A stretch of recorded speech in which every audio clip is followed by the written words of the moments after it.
Good evening. Welcome to the February 27th meeting of the Murfreesboro City School Board.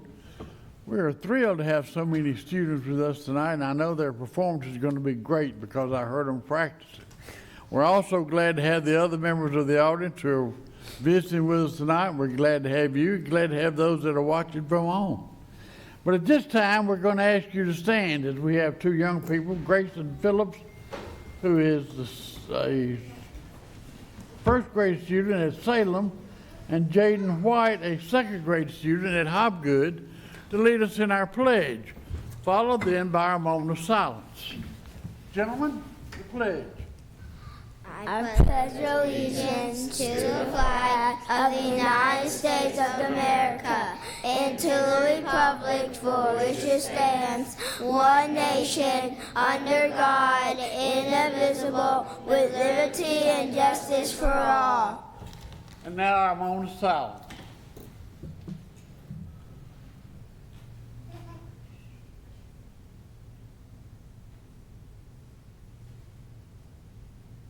Thank you.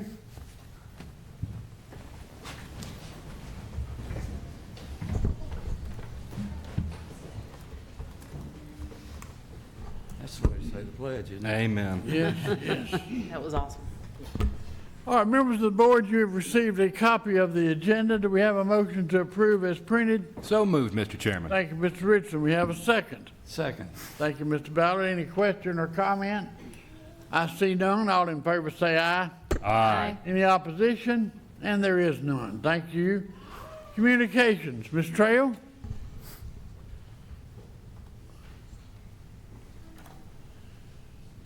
Good evening. Good evening. evening. First, thank you, City TV, for our new intro. That was really cool. They told me that it was going to be new, but it was really That was really cool. very nice to see all of our schools up there. I want to start out with just thanking the Murfreesboro Fire and Police Department for conducting car safety checks in conjunction with the Cason Lane Pre-K. That was done a couple of weeks ago. Bradley Academy Drama will present Little Mermaid in March. The public is invited to attend with performances on March 15th at 6 p.m. and March 16th at 2 p.m. and 5 p.m. Tickets are $10, and you can get those in advance or at the door. Also join us for the African American Cultural Celebration. That's this Thursday, February 29th from 5 to 7 p.m. It will be held at Patterson Park. Bradley students as well as Scale students will be performing at this event, and this is really a big outreach for Bradley. So please join us. Zone waiver applications begin February 29th through April 1st. So again, that's this week. Details can be found on each school's website. They just need to click on zone waivers. Congratulations to the students from Cason Lane, Discovery, Irma Siegel, Hobgood, Mitchell Nielsen, and Overall Creek for competing in the Invention Convention last week. We had lots of winners, and those will be featured next month. But I did want to mention that that was done, and they are ready for more competition. Overall Creek will have 2 teams moving into the state competition on March 9th for robotics. As you may recall, we had 9 schools compete on the regional level this year, so 2 of those are moving on to state. If you have the opportunity to go, we welcome you to join us March 9th. The MCS Music Festival is March 4th. It will begin Music in the Schools Month. It will be held at World Outreach Church. There will be nearly 400 students joined together for this performance. It begins at 6 p.m. as well. So again, get there early if you want a front row seat, because there's lots of parents that join us for that. And thank you to Overall Creek students for donating food to our backpack program as part of their Month of Kindness program, and also to Whataburger for supporting the backpack food with donations this month. Congratulations to our SRO, Austin Reed, on being named Officer of the Year in Administrative Services. We will also recognize him at our Employee of the Year banquet coming up. And then Dr. Duke and Dr. Preston will have an article published by ASCD's Educational Leadership in their upcoming May issue. I will be glad to share that with you when it comes out. It is called Teacher Advisory Councils, Agency as a Strategy for Teacher Retention, and focuses on our MCS Teacher Advisory Council. So congratulations, Dr. Duke and Dr. Presnell. I'm not sure if she's here, but on that. One quick note that I didn't make for this, for the printed version of this, I want to congratulate Sharice McDaniel on being chosen to be a part of the state's Family Resource Center Steering Committee. She does a great job representing us, and I think she's very honored to be a part of that. So lastly, I want to welcome all the parents and grandparents that are here tonight, and I want to turn it over with my communications to Dr. Duke. Let me ask one question Sure. first, please. Where is the state competition for the robotics? It is in, as I blank on that, Lebanon? It's in Middleton. I know it's in It's in Middle Tennessee, and I don't know why I'm blanking. We're going to find out. I will know before the end of this board meeting. Sorry about that, but it's within an hour's drive. I do know that. I don't know why I'm blanking on where it is. All right, Dr. Duke. Best of MCS.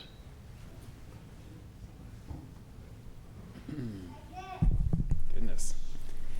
Well, good evening tonight, board. We're pleased to have you here and have so many great students with us in the audience as well.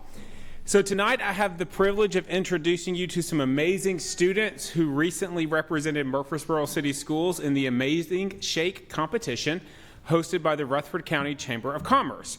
I am pleased to invite Salem Elementary students Levia Harvey and Jaden's not here, is she? Jaden's not here? Okay, come on up, Levia. And their school counselor, Angela Bunyi, to the podium, as well as Discovery students Avery Davis to come up with her counselor, Miss Kelsey McKnight. As they are coming up, I also want to say thank you to the Chamber, and Caitlin Sawyer from the Chamber is here tonight. Thank you. This was actually put on by the Chamber. The Chamber is a fantastic partner with us. I could not ask for a better group of people to partner with the school systems, so thank you, Caitlin, for being here and for organizing this amazing competition. So the Amazing Shake is a competition unlike many others that we have in schools. This competition aims to teach students manners, discipline, respect, and how to conduct themselves in a professional environment. This competition allows students to demonstrate important soft skills through fun and memorable experiences. The competition not only reinforces positive behavior, but it also teaches real-world strategies, such as how to give a proper handshake, how to work the room, so they can present themselves exceptionally well. Obviously, we are so proud of our students who competed, but I'm actually going to ask their counselors to come up and introduce their students specifically and tell us a little bit about them. So, Ms. Bunyi, I'll start with you. Adjust this down a little bit. So I'll just start off by saying how grateful we are that we had this opportunity to even compete at all, even starting at the school level. So proud of Levia and Jaden, who's not able to be here tonight, to even just represent our school and represent Murfreesboro City Schools. For me, it was a privilege because I also recognized the other students that were in from Discovery School, because I taught both of them in first grade. So I was definitely rooting on. And from that other district, my husband is a counselor and he had 2 students. So I was just really excited and rooting on a lot of the students. I'm just going to briefly speak on Jaden, who's not here, and Levia by starting off with just as simple as when Jaden was selected. And I pulled him out of the hall and I said, "Hey, here's the news." I just remember his first response was, Me? And that may seem like a really simple, tiny little thing, but it made me realize for him that could be that seed. Like, you don't know. This could be that, wait, there is something in me. I do have that leadership skill. Now, on Levia, hers was obviously, she has been our student council president. She really has those skills. And so I feel like this has been such a great opportunity for our students. And I really do hope we have more of that. I'll say that one of the interviews that Levia was part of, she was talking about what she liked about it. She was scared, but then she said, but I also like acting. So I felt like that helped me. And I thought that was really important because there is a little bit at this point where there's a little bit of that acting. And I told her, the second you walk in that door, it's on. Because although it wasn't in the competition we had, when we were looking at all of the information, that there were secret competitions. They were watching to see, are you going to help pick up things? Are you going to have that conversation skills? Are you going to have that eye contact? So I said, every second you're on, get ready for it. But it made me think for Levia in particular when she said, it was a little bit like acting. This is the foundation. having competitions like this where we're able to say, how can you handle a difficult situation, eye contact, being able to communicate what you need. And there is a little bit of that faking it till you make it, but it's opportunities like this that give us that. And for people like Jaden who said, me? Like, can I do this? We need that, and we need that more often. So I'm very proud of the students that represented our building and our district too as well. So I'm going to hand it on to Ms. McKnight. I'm so incredibly proud of Avery and her partner that went with her, Catherine, was unable to be with us tonight. But they are both just exemplary young women, and they are going to do absolutely amazing things. Their grace and kindness in all situations is just a sight to behold. They're very reliable girls. If I need someone to be a role model, I know that I can call on them. And I'm just really excited to see what they're going to do with their futures. You know, we talk a lot in the district about our students are the future city council members, school board members, and business owners in our community. And I think these are two perfect examples of that the future of Murfreesboro is in very good hands. So, Levia and Avery, we are so proud of you. And we all know that you have wonderful things in your future. So as a school district, we want to say thank you, and to thank you to your amazing counselors, because all of you represent the best of MCS, and we're so proud of you. So congratulations. Woo-hoo!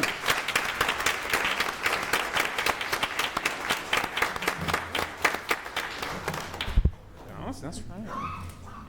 Okay. We got to get a picture. Go down there and shake their hands and see if it works.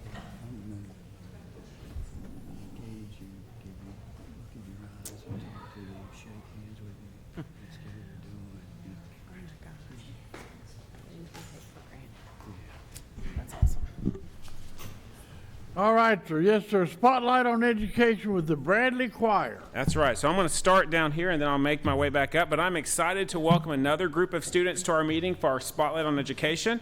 As Ms. Trail already said, this Friday, March 1st, is the beginning of Music in the Schools Month. And next Monday, we have our citywide choir festival. And so we wanted to give you just a little bit of taste tonight of that and start that celebration early. I am thrilled to welcome the Bradley Choir, who's led by their music teacher, Miss Abby Miller. And so, Miss Miller, I'm going to turn it over to you and your wonderful students.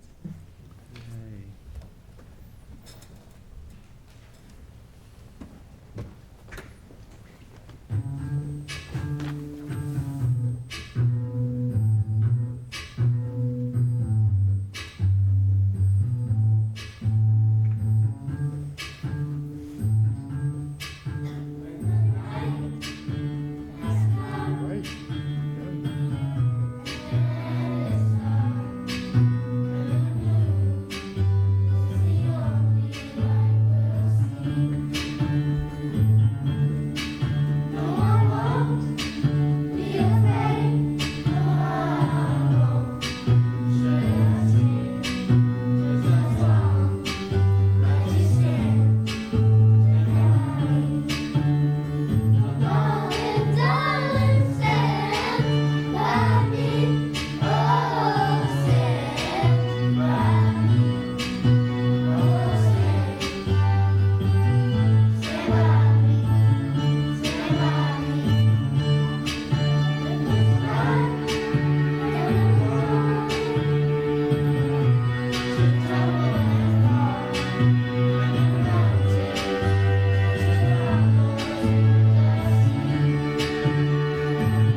Well, that was fantastic. I know now why they're on the spotlight of education for this month and for every year. Fantastic job, young people. Good, good. We're glad. I hope you'll come back again and kind of get us in the mood to do things. That was wonderful. Mr. Chairman, if I may, two things. One, I've got the coolest job ever. and two, Dr. Duke, you were correct. Our future is in extraordinarily great hands. But to you folks over there, I'm going to stand up for this. Every time you put music out there, you make this world a little bit better. With each note, with that song that comes from the heart, you're changing lives, you're changing minds, and you're filling yourself up with such goodness. I'm so proud of you. This is incredible. Thank you for sharing this with us.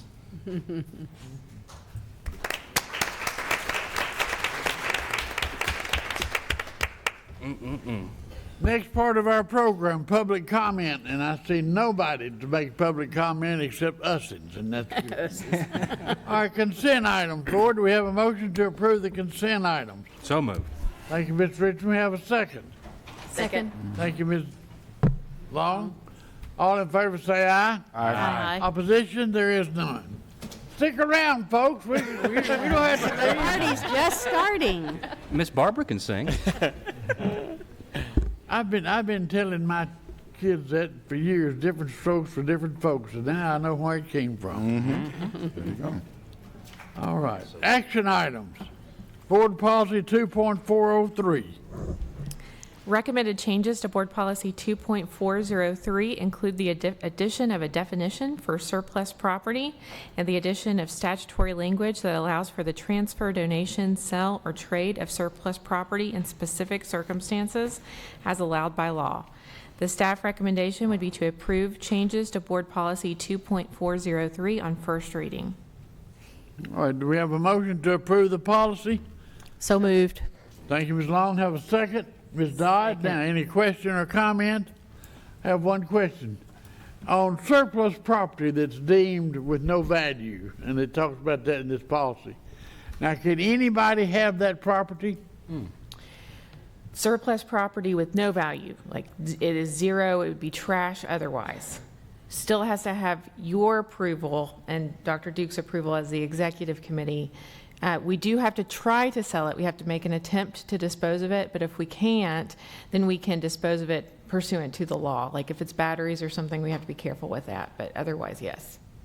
So if it was surplus something that was no value, and we didn't sell it, and we were trying to get rid of it, Then you one can way or dispose the of other, it, then yes. I could have it or anybody else, right? We would have to dispose of it like through, like, we'd have to trash it. But you'd be surprised at what people will You could throw it in the buy. trash Oh, can I and know, I probably could get go to it. the trash bin and get it out, though. I mean, I'm just saying, I'm not that I would, but I wouldn't just give it to you, Mr. Campbell. Like I couldn't just bring it over to your house. Is what I guess is what I'm saying. But, well, I realize that. I'd have to come pick it up, but, Did you see something on the list that you wanted? sir, ma'am, no, I can remember, though, back many, many moons ago, when we had surplus property, and there was always a question on who could have it. Can we give it to other agencies? yes, now, we do try to. Once it goes in the dumpster, anybody can have Have it. it. after Yes, that. and and that has been, I mean, there have been a number of situations in which governmental entities I've worked with, that's been a little controversial because library books, for example, are always discharged after a certain amount of time if they haven't been checked out.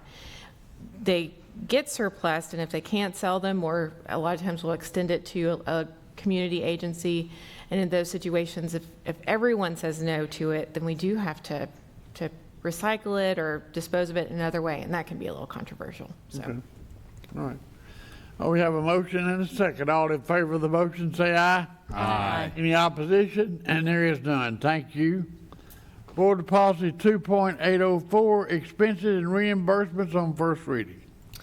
Yes, Board Policy 2.804 has been updated to simplify language related to reimbursement of meal expenses for board members and to clarify references to administrative procedures. We are in the process of updating our administrative procedures, and the update to this policy is to clarify those references. The staff recommendation would be to approve changes to Board Policy 2.804 on first reading. Do we have a motion to approve the policy change? So moved. Thank you, Ms. Moore. Have a second. Second. Thank you, Mr. Ballard. Any question? Are meal reimbursements on a scale like they used to be? We go by the CONUS, the federal, now that I say that, I don't know what CONUS stands for, but we go by the CONUS Federal Meal Expenses Guidelines to ensure consistency across reimbursements. Are any other questions? All in favor of the motion, say aye. Aye. Any opposition? And I see none. Thank you. Board Policy 2.805, purchasing on first reading. Board Policy 2.805 has been updated to define the responsibilities of the school district's purchasing agent. The staff recommendation would be to approve changes to Board Policy 2.805 on first reading. Do we have a motion to approve the policy? So moved, Mr. Chairman. Thank you, Mr. Richardson. We have a second. Second. Thank you, Ms. Long. Any question or comment? I see none. All in favor say aye. Aye. Any opposition? And there is none. Thank you. 2.807, requisitions. Changes to Board Policy 2.807 are recommended to define and clarify the process and procedures for purchase requisitions based on updated information provided by the Tennessee Internal School Funds Manual that was republished in July of this last year. I do want to clarify that Murfreesboro City Schools is currently doing all of the things that are outlined in this policy, but this is really to codify those practices and ensure that they are out there and our staff are aware of them. So the recommendation would be to approve changes to Board Policy 2.807 on first reading. We have a motion to approve policy 2.807. So moved, Mr. Chairman. Thank you, Mr. Settles. We have a second. Second.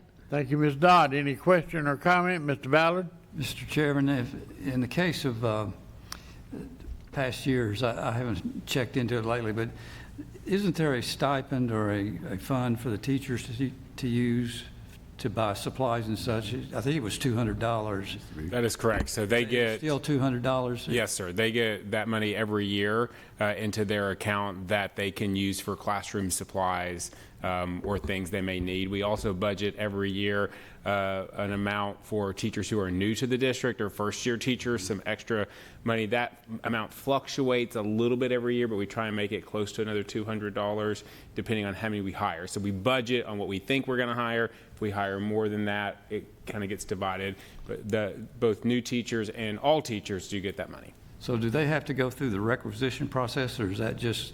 They do. Okay, so. And they do that through their school bookkeeper. So the school bookkeeper actually puts the requisition in for them. So they work with their school bookkeeper to get those purchases made, and the bookkeeper makes sure it's in compliance with all of our policies. Okay, well, thank you. Mr. Richardson? Yes, Mr. Chairman, thank you. How does this compare to other districts? It complies with the guidelines for Tennessee Internal School Funds manual that's published by the comptrollers. Most school districts are uniform. There is a little bit of latitude to determine your own internal practices, and a lot of it depends on the specific database or software that you use to keep up with your purchase orders and your requisitions, but it is comparable with other districts. And to sort of follow up on Mr. Ballard, this isn't too onerous or cumbersome for the teachers? No, it's really another internal control to ensure that funds are being spent Appropriately? appropriately, yes. Thank you. Thank you, Mr. Chairman. Any other questions? I see none. All in favor of the policy change, say aye. Aye. Any opposition? And there is none. Thank you. Policy 4.203, summer instructional programs. Changes to Board Policy 4.203 are recommended based on recent guidance from the Tennessee Department of Education, addressing attendance requirements for summer learning programs, specifically for rising fourth grade students that are participating in summer programs to be promoted to the fourth grade. The staff recommendation would be to approve changes to Board Policy 4.203 on first reading. Have a motion to approve the policy. So moved. Thank you, Ms. Moore. Have a question. A second. Second. Thank you, Mr. Ballard. Some of this, I'm assuming, I think, maybe, some of this, even in this policy, could be changed before this session of the legislature is done. That would be correct. And when will those changes go into effect, whatever they decide? So the law will specify when it goes into effect. If I was a betting man, I would say it would be for this summer, but I'll be honest, we're probably looking at more changes for current fourth graders going into fifth that are on that promotion pathway. I expect more changes there, if there are changes, than to current third graders who are looking to be promoted to fourth.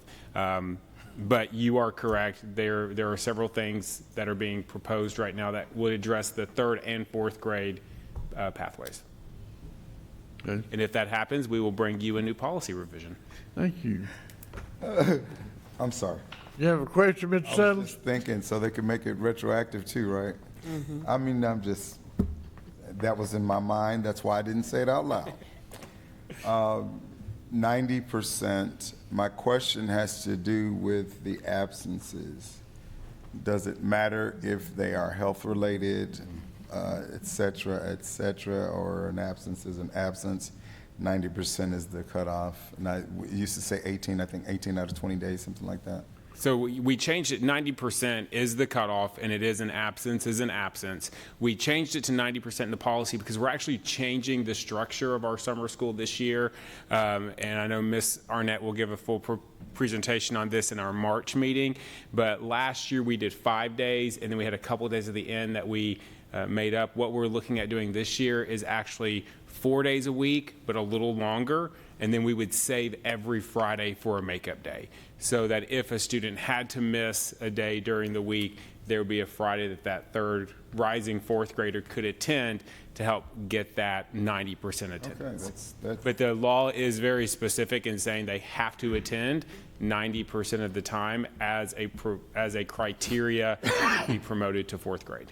So our changes are still going to fall within the guidelines of our ever-changing laws as it stands tonight. Yes, and the way that Ms. Arnett has planned this for next year, last year we reserved 2 days, I believe, for makeup days. This year actually gives us 4 makeup day opportunities. So students will have lots of opportunity if there is a reason. We want to make sure every student has that pathway. Thank you, Ms. Arnett. Ms. Long? So that means all the teachers will be paid for those 5 days, is that correct? So they will be paid on an hourly rate, just as they were last year. Ms. Arnett, I'm going to call you up to talk through this. Sorry, I know you're going to do a presentation in March, but I may forget the question by then. Yes.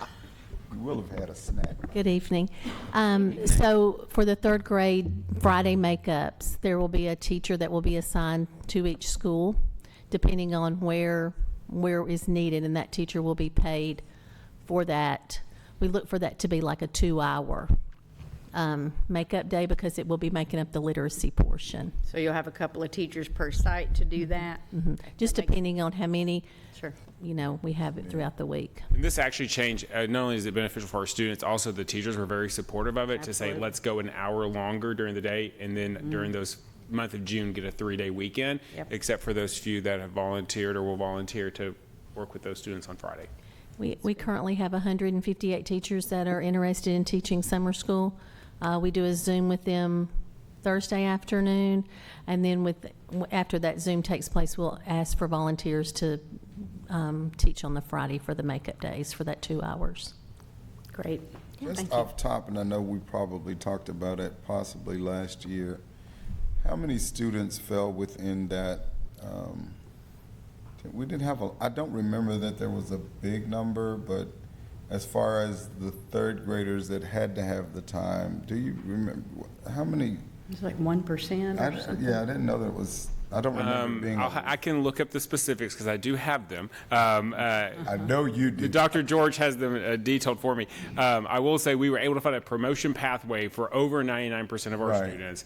There are currently 313 current fourth graders who were promoted that have to make adequate growth in fourth grade to be promoted to 5th grade. And that is where I expect we could possibly, I've heard some rumblings that there may be some legislative changes around that. But looking as a whole, again, over 99% of our students had a pathway, and we have about 313 that we have to kind of go through one more hurdle before they can be promoted to 5th grade. Thank you. Any other questions? We have a motion and a second to approve the policy. All in favor say aye. Aye. Any opposition? And there is none. Thank you.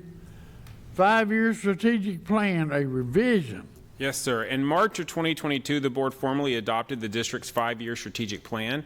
During the past 5 months, district leadership has sought and received feedback from teachers, administrators, and parents regarding updates that need to be made to ensure the plan remains current and relevant. The proposed changes represent minor changes based on new state regulations and reporting, as well as stakeholder feedback. I do want to say, for those in the viewing audience, I did want to point out that the board received a complete review of the suggested changes, and we worked through this in detail during our board retreat in January. But we wanted to formally recommend the board approve these revisions as presented. The 5-year strategic plan will continue to serve as a guide for creating budget and programmatic priorities in the years ahead. We have a motion to approve the 5-year strategic plan revision. So moved, Mr. Chairman. Thank you, Mr. Richardson. We have a second. Second, Mr. Settled. Any question or comment? All in favor say aye. Aye. Any opposition? And there is none. Thank you. 2024-25 Transportation Program. A state statute requires that school districts maintain a transportation program providing for the safe transportation of students to and from school facilities and outlining the requirements of school bus ridership. The 24-25 transportation plan is presented tonight for board approval. It will be included in the annual parent handbook and will be posted on the website. This document clearly outlines the establishment of routing, transportation procedures, and processes for filing any safety complaints. As with the last agenda item, adjustments in this plan regarding transportation for next year were discussed in depth at the January board retreat. However, Mr. Barch is available to answer any additional questions you may have regarding this. All right, do we have a motion to approve the transportation plan for 2024-25? So move, Mr. Chairman. Thank you, Mr. Settled. Do we have a second? Second. Thank you, Ms. Dodd. Now, any question or comment? Yes. All right, sir.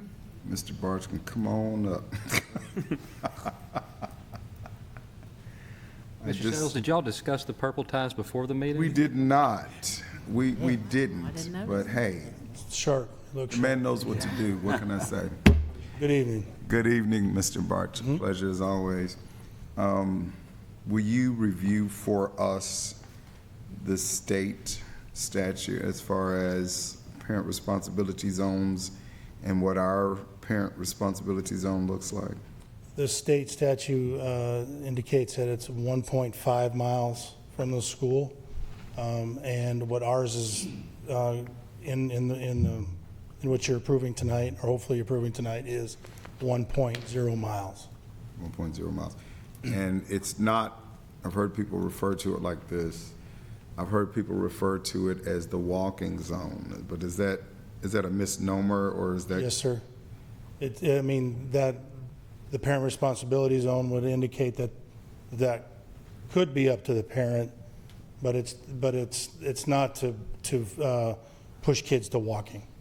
So we're not making kids walk a mile. That's not the purpose of the transportation plan. In other words, we're not saying your kid has to walk. It's just parent responsibility. If they get them there in carpool, if they drive them there, if they let the kid drive. I'm not suggesting that. Did see something like that recently, though. But it is a responsibility of the parent to get the child to the school. They can examine the safety of it, street lights, blah, all the stuff that goes with it.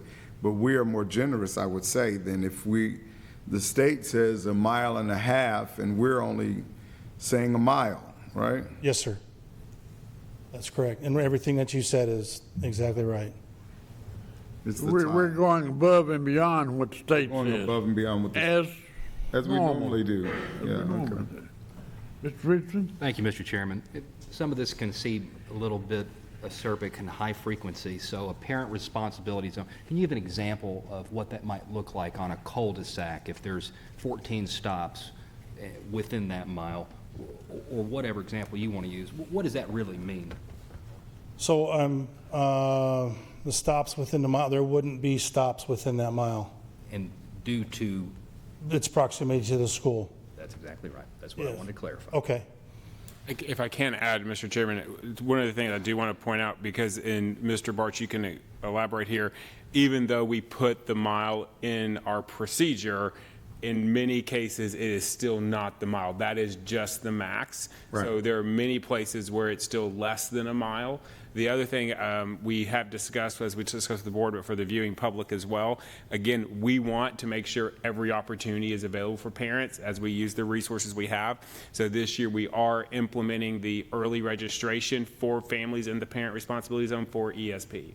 So any family that is in the parent responsibility zone that wants to make sure their child gets a spot in ESP, they'll have an early registration time so they can be guaranteed a spot. The max is a mile. Yes, sir. The other question is crossing guards. Who supplies those? Those are supplied by the Murfreesboro Police Department. Murfreesboro Police. They're not employed by us. They are not. And they are great partners. So I want to say they continue to be excellent. Even I think Ms. Arnett will say during summer school, they provided them during summer school for us. And whenever we have situations, inside neighborhoods or something we may be dealing with when it comes to school traffic, especially some of our bigger schools, when you're moving 1,000 kids in and out of neighborhoods and schools, I'll give a huge shout out to Ram, especially here at the city. He is very quick to get with us to work. Last year's a great example. A new apartment complex went up over by Irma Siegel. Ms. Spencer contacted and said, this is a concern. We have a lot more walkers now. We worked with Ram. We got a crossing guard there, got a crossing light there. So they do a great job partnering with us to make sure our kids stay safe. That's great. Thank you, Mr. Barch. Mr. Ballard? Mr. Barch, is the zone as the crow flies, or is it as you Linear. walk it? It's linear. We're doing, now it's up for interpretation, but we're doing linear on the street. As, it's not as the crow flies. But as the car drives. Or, yes. So it's all through the streets. The shortest route. Yes, ma'am. Okay, so you're not just putting a dot on the map and drawing a Drawing circle? a circle? No, no, sir. Okay. Are there any other questions? Thank you, Mr. If not, all in favor of the motion, say aye. Aye. Any opposition? And there is none. Thank you. Budget amendments, consolidated funding application, Title I. Yes, we're seeking an approval for a budget amendment to the Consolidated Funding Title I application.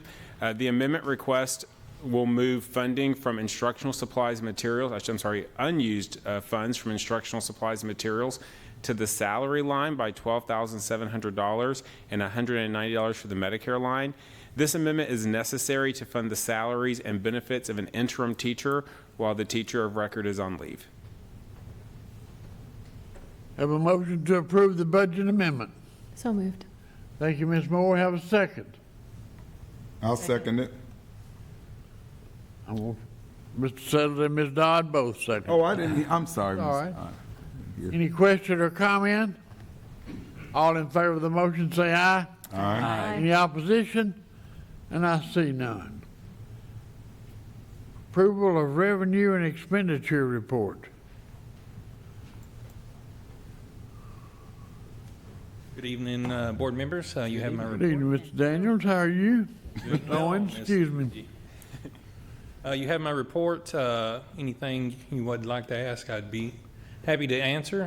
One thing I do want to point out, January is the month where our revenues tend to outpace our expenses. So that is the bright news of this report for this month.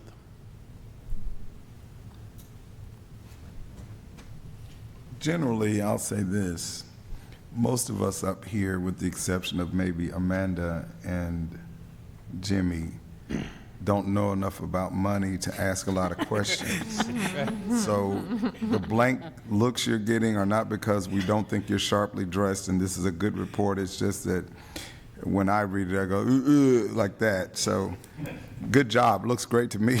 So bring fun with numbers next time. That's why we have you. Mr. Ballard, you have a serious question. Yeah, I'll try to get it back on track here. Of course, you're new, and you've just taken over from the previous director. Ms. Williams. All right. Is there anything there that you see that worries you at this point? As we come to, as you present us with this report tonight, is there anything you see that we need to be, like, taking a second look at or anything? No, that's a great question. Right now, we are pacing sort of based off percentage for each expenditure and revenue line. The one item that, if you look closely enough, our tax revenue for property taxes did not come in on time this month. I did talk to the trustee, and it was due to the schedule of how the calendar fell. It will reflect next month's in its report. We've already received that money, and it will match previous years. Excuse me. Outside of that, everything seems to be in line. Well, I'll just augment Mr. Settle's comment that we don't understand, so we're trusting you. So if it goes wrong, it's your fault. That's fair. Sometimes I don't understand myself. Okay. Thank you. Any other questions? We have a motion to approve the revenue and expenditure report. So moved, Mr. Chairman. Thank you, Mr. Richardson. We have a second. Second. Thank you, Mr. Ballard. All in favor say aye. Aye. Opposition? There is none. Thank Thank you, Mr. Owen. Thank you. All right, reports and information. Personnel report. You have the personnel report in your packet, and we're happy to answer any questions you may have on those. I saw that we have one bus driver we hired, so that's a good thing. It is always a good thing, and I'll shout out again to Ms. Johnson and our job fair that she hosted with the HR department back in February. Not only for our teachers, for our classified staff, we had some, I think, really great stuff happen at that job fair. So kudos to Ms. Johnson and her team and I think a bus driver. We actually talked to a few bus drivers that day, which was very exciting. Good, glad to hear it. Then we had 3 bus assistants retire, and that could be for a variety of reasons, Yes. too. I'm sure it's not our students. You know, Mr. Rome does a great job, like I said, building those relationships with our bus drivers, and a lot of them may be at an age where they're ready to retire, and sometimes they hang on a little longer for Mr. Rome. That's mighty nice. Enrollment report.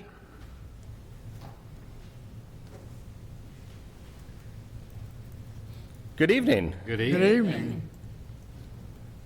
Go ahead and navigate to my slides here, just so we put those up for you. This is our period 5 report. So going back a little bit, considering that we're almost in March here, so we're looking at December 15th to February 6th, which is period 5. We have our average daily attendance percentage, looking at 93.5%, which is just a little bit lower than it was last period. Looking at our total enrollment, we have 38 students. If you go over the details, you'll see that 29 of those students were from Scales. Truancy, we're at 75 students. This is 60 students less than from last year at the same time. The chronic absentee rate is at 12%, which is 4% less of last time. If you forecast looking at last year, we took a little bit of a jump during that time in period 6, so we might see a little bit of a bump there, but then that goes down again for the year. Looking at those PTR reports, I won't read those, but just minimal changes there. And a part of the graph that I like to look at as we look at those daily absences, where we're at, we've been pretty on track except for 2 spikes that you'll see. Be happy to answer any questions. Mr. Chairman, if I may. Mr. Richardson? The chronic absenteeism going down, would you say that's a result of our interventions and the early interventions on that? Yes, and traditionally over time it does go down because you're taking that 10% of that period. So as you look at those 18 days over 180, that number tends to go down over the year. Thank you very much.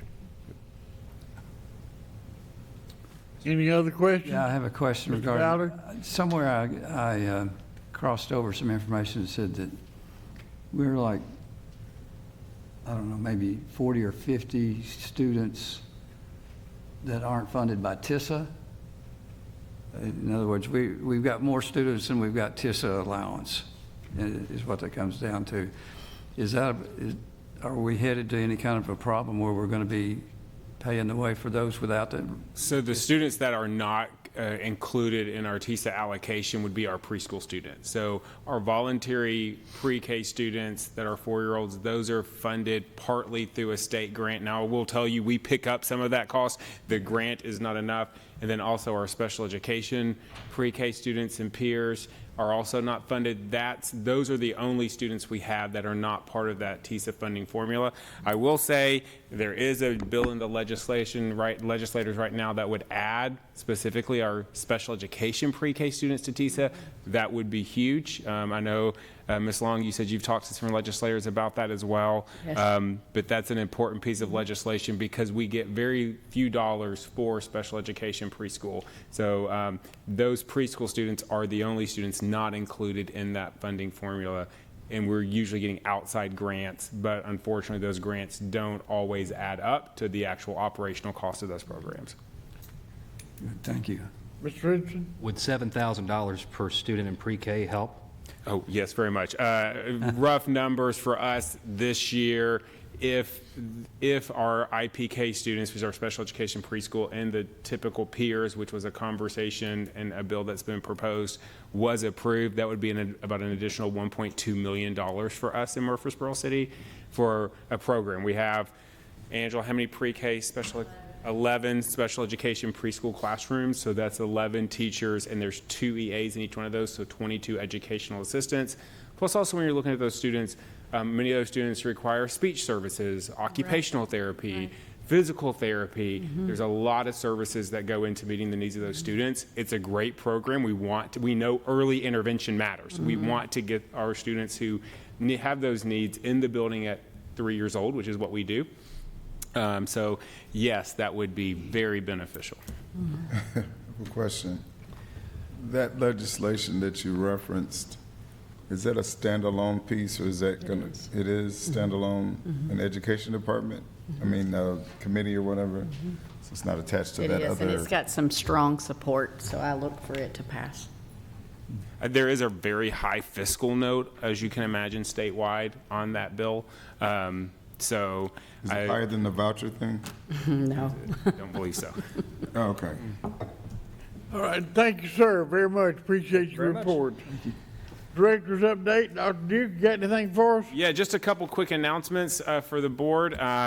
As a reminder, next Tuesday, March 5th, is the statewide election day, so we will not have students in the building. Parent-teacher conferences will be going on that day across the district, but that is a day out for students.